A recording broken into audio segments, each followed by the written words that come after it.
I'm all bundled up for my watch because it's actually really cold out there. So we've been doing four on, 4 off, and it's been working pretty well, but we're both really tired all the time, so that's one thing I'm definitely looking forward to on land is a good night's sleep.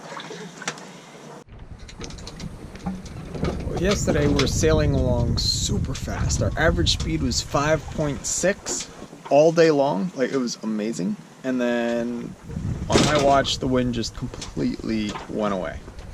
I just boiled water in the tea kettle and then took a shower with our insecticide sprayer shower. It was heaven. Herby's asleep. Now I'm on watch again.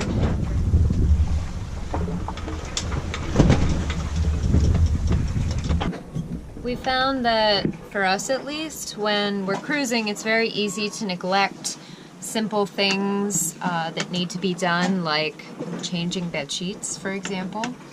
And as a result, the beds get kind of sticky and wet and like perpetually a tiny bit salty, which just makes them damp. So today, even though we're nearing the end of our journey, hopefully, I've decided to change all the bed sheets because it's been past time.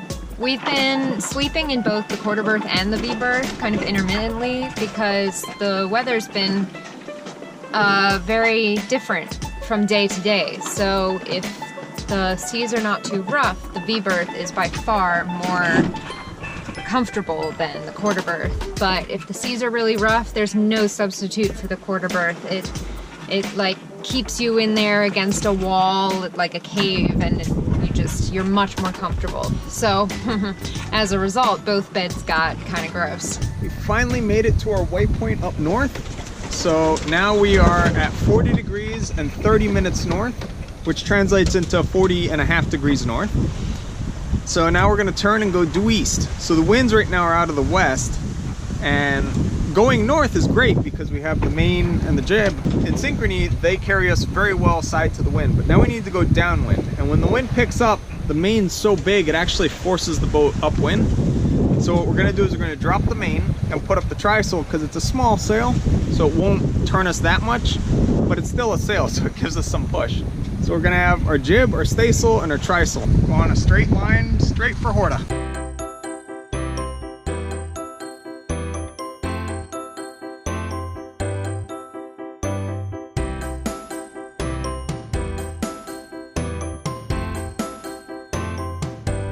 Another batch of Herby's homemade burger buns and burgers. This is one of my favorite meals that we have on the boat. It's a really rolly day. Waves are hypnotizing, the way they're infinite, and they just keep coming towards you, roll under you, and then be on their way, and then the next one comes towards you, rolls under you, lifts you up, and you're down. That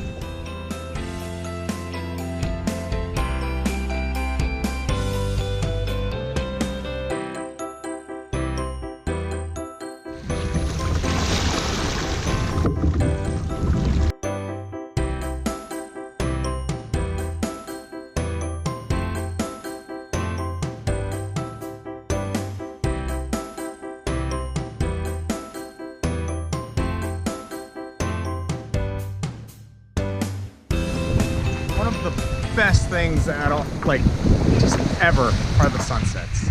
There's nothing like a sunset out in the middle of the ocean. It's just awe-inspiring and breathtaking. And every day, the day comes to an end with a totally different sunset in a totally different sky. And then at the end of night watch, you get to appreciate every single dawn, which is something I usually never do if I can avoid it.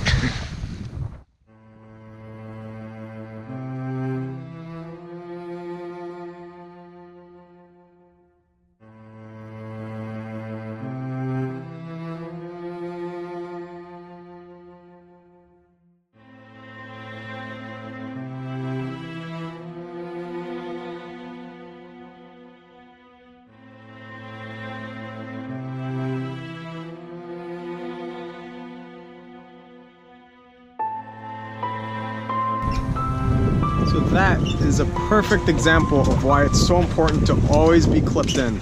So out on the distance, not too far away from us, maybe about 400 feet, was a 6-foot round white float. Might have been a mooring ball or just a marker of some sort, but it's out here drifting away in the ocean. It's huge, it's white, and it's floating 6 feet above the seas. And yet, I bet you couldn't see it in that video because the waves are rather large, and when you're down in a trough and it's down in a trough, you're not gonna see it over the crest. So it's really important to keep your harness on and keep yourself clipped into the boat. That way, if you fall overboard, you're attached to the boat and people know where you are to pull you back in.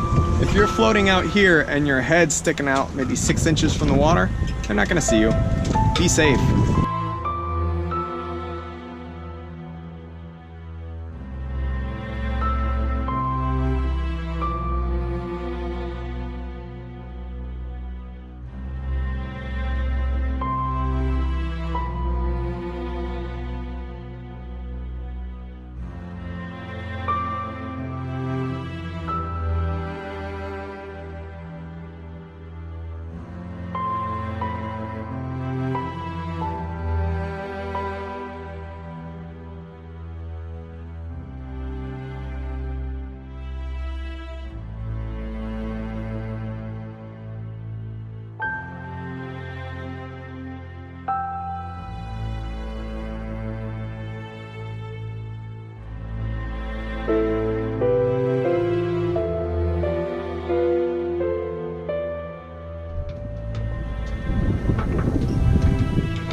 Special breakfast this morning of poached eggs on homemade bread with peach preserves, and yum. It's very difficult to keep a plant alive in these conditions, but somehow we're managing with Thomas.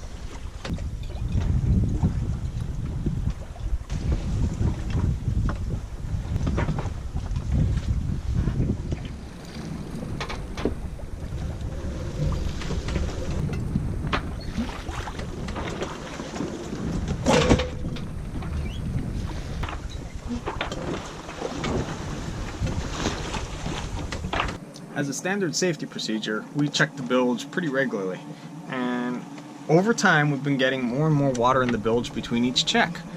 So I started looking for what the issue was, and the packing gland around the shaft is dripping quite a bit. It's supposed to drip 1 drop every minute. Ours drips about 3 drops a second, so it's problem number 1. Today there was just a whole lot more water than what there should be. And I looked a little further, and it turns out that the rudder post itself, its packing gland is weeping. So it makes sense. I mean, we've been turning and steering nonstop for over a month, so that packing gland's gotten a little worn, and we need to tighten it up as well. So let's get those guys fixed up. One of the really nice things of having that sump right under the packing gland for the shaft is it collects the water right there. So then when it's dripping, you can see like the ripples that form on the surface of the water. So that lets me know that it's dripping a whole lot. So the first thing we're going to do is we're going to tighten the packing gland on our rudder post. So it's pretty much the exact same thing that you have on your shaft log, but instead of on the shaft, it's on the rudder post itself. So you never want to over tighten your packing gland, because you'll actually make it too tight and then water won't flow through it and then just get overheated with friction. So with the steering, you don't really have to worry about friction so much, but if you make it too tight, then it's just a lot of resistance. So just tighten it down until the water stops dripping through, and then leave it alone, see if it needs any more, and then if it does, you can always tighten it again later. It's better to tighten it twice than over tighten it once. So with that, packing glands are all tightened up, they're not dripping as much as they were, and we're good to go. So it's always a good idea in about an hour, go back and check it again, just to make sure everything's good, not overheating.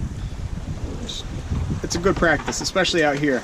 And this is why it's super important that you learn how to do these things yourself, because who's gonna come out here and fix it for you?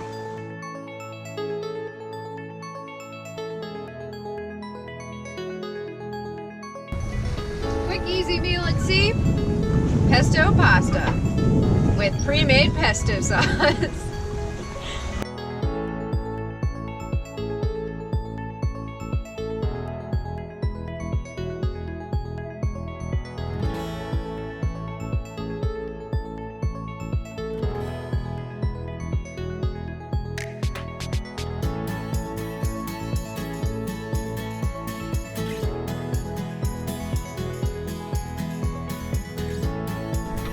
weather forecasts are nice and all, but nothing beats a cloud for telling you what's coming and what's happening right where you are.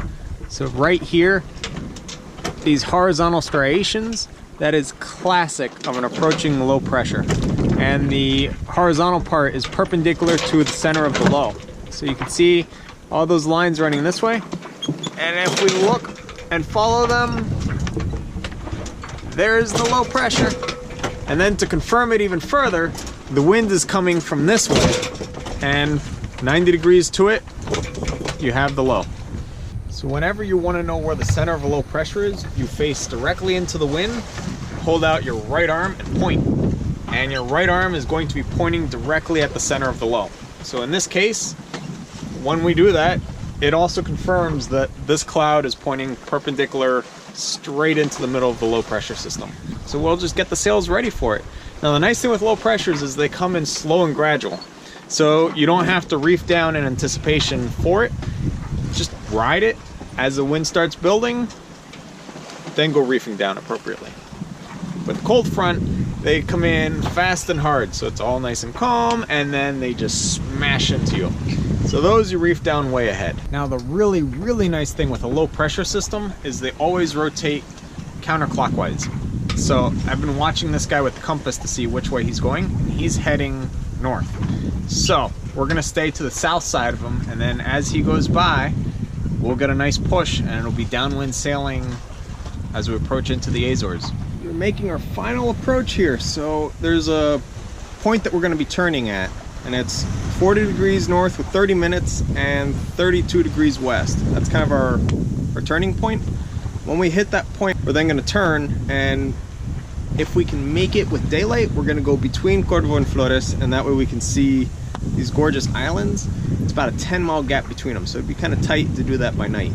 And then from there, continue towards Horta. It's just, it feels so nice that we're days away, not weeks away. We've been out here, this is day 22 now, and it's just a lot of ocean. I know a lot of people told us before we left that you can't make this trip with an electric motor, and just on and on about how you need to have a diesel to make this trip safely. Well, to be able to produce power, we do have a generator. And before we left Bermuda, we actually bought 15 gallons of gas and an extra tank. That way we could carry all this fuel. This was so that if we ran out of power or whatnot, we could, you know, charge our batteries back up. The truth is, we've yet to turn the generator on. It's been tied up back there. We haven't used a single drop of gasoline yet. I believe later on we're going to be turning on the generator because Maddie wants to charge her camera.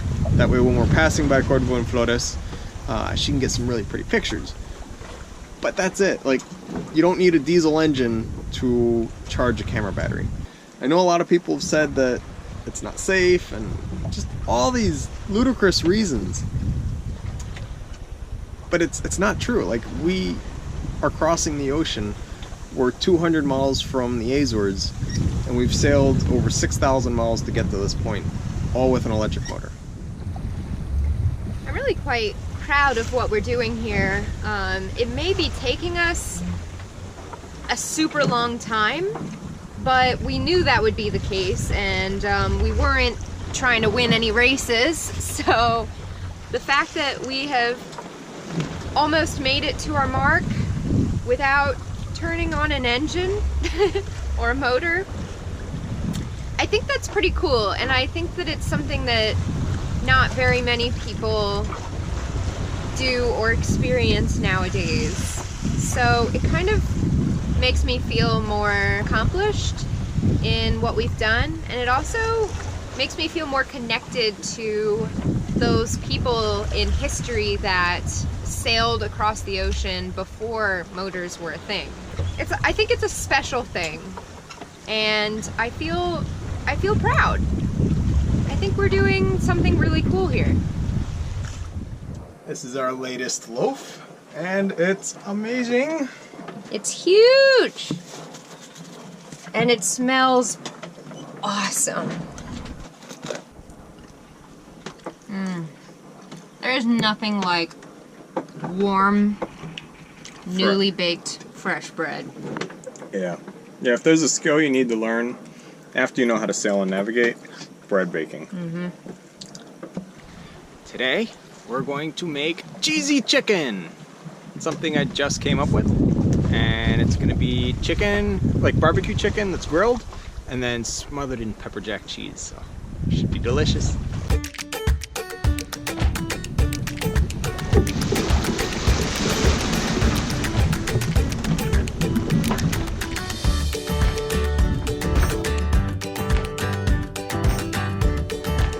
Barbecue chicken with pepper jack cheese, and I make couscous, so it's gonna be a really nice dinner.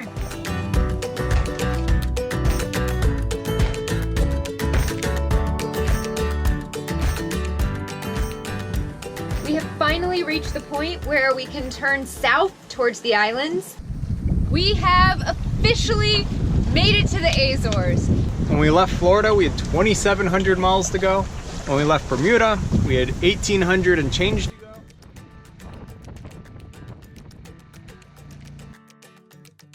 Thanks so much for watching. Be sure to like, subscribe, and share this video with your friends. And if you'd like to follow our journey in real time on a map, receive postcards from our ports of call, and message us directly to the boat, you can go ahead and become a patron using the link in the description down below.